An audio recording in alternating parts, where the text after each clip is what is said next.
বাজার থেকে আমি একটু গিলে মেটে ছাল কিনে নিয়ে এসেছি। তো এখানে গিলে মেটেটা আছে। ছালটা আমি আলাদা রেখেছি, কারণ ছালটা গিলে মেটের সঙ্গে দিলে ছালটা পুরো একদম তেল বেরিয়ে যায়। তো ছালটা আমি পরে দেবো। এইদিকে দেখো কড়াই পেঁয়াজ বসিয়ে দিচ্ছি, পেঁয়াজটা লাল লাল করে ভাজা হয়ে গেছে। তো টমেটোর পেস্টটাও দিয়ে দিলাম।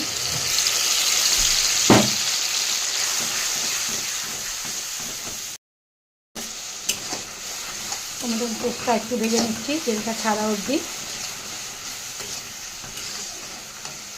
এখানে দেখো আদা রসুন পেঁয়াজ সব বাটা একসাথে আছে, এর মধ্যে কটা কাঁচা লঙ্কাও দেওয়া আছে। তো মশলাটা আমি অল্প করেই দেবো।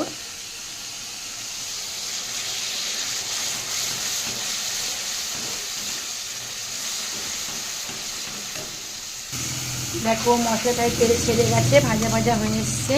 তো এবার আমি এর মধ্যে এক করে নুন, হলুদ, লঙ্কার গুঁড়ো, জিরের গুঁড়ো সব দিয়ে দেবো। তো প্রথমে নুন দিয়ে দিলাম, এবার একটু হলুদ গুঁড়ো দিয়ে দিলাম। এবার লঙ্কাটা একটু আমি অল্পই দেবো, কারণ কাঁচা লঙ্কা বাটা ছিল আদা রসুনের মধ্যে। এবার একটু জিরের গুঁড়ো দিয়ে দেবো। জিরের গুঁড়োটা কমই দিলাম, কারণ চিকেন মশলা দেবো, এতে জিরের গুঁড়োটা আমি বেশি দিলাম না। তো দেখো মশলাটা আমি নুন হলুদ দেওয়ার আগে থেকে একটু মশলায় তেল ছেড়ে গেছিলো। তো এবার আমি মশলার মধ্যে মাংসটা দিয়ে কষবো। তো আমি মাংসটা দিয়ে দিলাম। তো দেখো মাংসগুনি ভালোই তেল ছেড়ে গেছে, অনেকক্ষণ দিয়ে কষছি মাংসগুনিকে। তো আরেকটু কষা হলে পরে আমি এর মধ্যে ছালগুলো দিয়ে দেবো।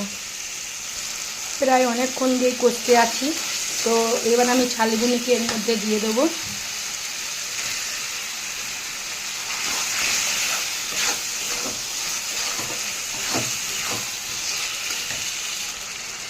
তো এইটা তো খাওয়া আমার বড় মেয়ে আর ছোটো মেয়ে পছন্দই করে না। তো গরমের সময় এইগুলো খেলে আমাকেই বকাবকি করে যে বাবা সারাদিন কাজ করে আসে, বাবাকে কেন এইগুলো খাওয়াও। তো তবু আমি করি, কারণ এটা পাখি আর ওর বাবা খুব ভালোবাসে। তাই পাখি ওর বাবার জন্যই আমি বেশিরভাগ এই জিনিসটা করে থাকি।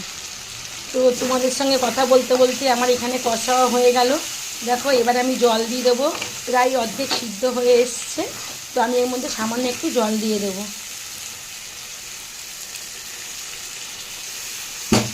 ব্যাস এই জলই থাকবে, এর মধ্যে আর জল দেবো না। এবার আমি এটাকে ঢাকা দিয়ে দেবো। গ্যাসটা একটু আস্তে করে দেবো।